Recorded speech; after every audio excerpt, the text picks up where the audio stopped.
정성호 장관의 펀치가 검찰의 숨통을 조이고 있습니다. 오늘 중앙일보 단독 보도에 따르면 서울고검은 박용철 전 쌍방울그룹 부회장과 박모전 쌍방울그룹 이사, 안부수전 아태평화 교류협회 회장에 대한 구속영장을 청구한 것으로 6일 파악됐습니다. 이들은 전부 거짓 증언을 했는데 이 부분에 대해서 참교육이 시작된 것입니다. 관련해 서울고검은 방 전 부회장과 안 전 회장 등에 대한 구속영장이 발부될 경우 이른바 연어술파티 의혹 등 또 다른 진술회유 의혹으로 수사를 확대할 예정입니다. 네, 좋습니다. 조작 수사를 한 검사들에 대한 참교육, 간절한 상황에서 언론들이 이 법 왜곡죄를 위헌이라고 난리치죠. 이 부분에 대한 완벽한 분석 보시고 이어가 보겠습니다. 법 왜곡죄는 사실은 저는 위헌 논란은 좀 과장된 것이라고 봅니다. 뭐 이런 얘기들을 하죠. 헌법 103조에 보면 법관은 헌법과 법률에 따라서 양심에 따라 재판하도록 독립하여 재판한다는데 사법부의 독립을 해치는 거 아니냐라고 하는데요. 양심에 따라가 아주 중요합니다. 법관이 판사가 양심에 따르지 않은 재판을 했을 때는 어떻게 해야 될까요? 아무도 답을 못 하거든요. 법원은 뭐라고 하냐면 양심에 따릅니다. 법관이 그럴 리가 없습니다. 이 얘기만 반복해요. 그러면 양심에 따르지 않을 때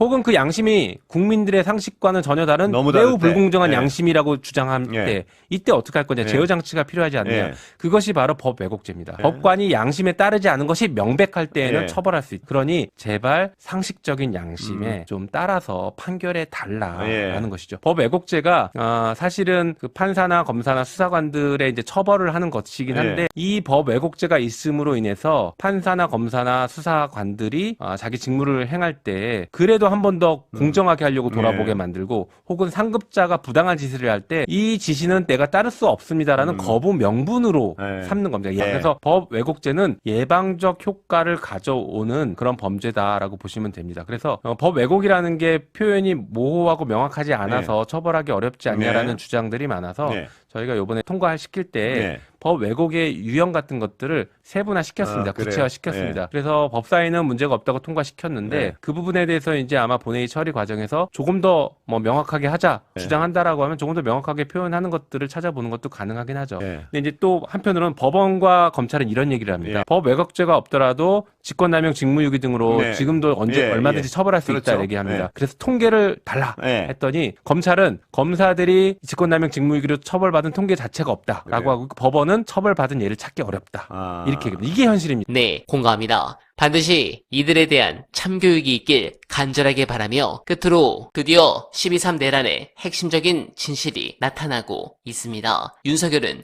왜 그날 갑자기 비상계엄을 선포했느냐 하는 문제입니다. 그런데 최근 내란 특검팀이 드디어 그 해답에 단초에 접근한 모양입니다. 박성재 전 법무부 장관과 김건희, 윤석열 부부 간 오간 텔레그램 문자와 통화 기록을 통해 내란의 동기와 관련된 마지막 퍼즐 조각을 맞춰 나가는 것으로 보입니다. 즉 한동훈 개가 찬성하면 김건희 특검법이 통과될 수도 있는 절체절명의 상황에서 윤이 마지막 수단으로 비상계엄의 칼날을 빼든 게 아니냐는 겁니다. 당시 계엄 체포 명단에 한동훈과 최재형 목사가 들어간 것도 결국 김건희 동기설의 근거로 꼽힙니다. 저는 이게 맞는 것 같은데 그러나 두창이가 세강자한테 두 집 살림으로 털린 김건희를 생각하며 후회의 눈물로 평생 감옥에서 비참하게 살아가길 간절하게 바라며 어나바는 내일도 최선을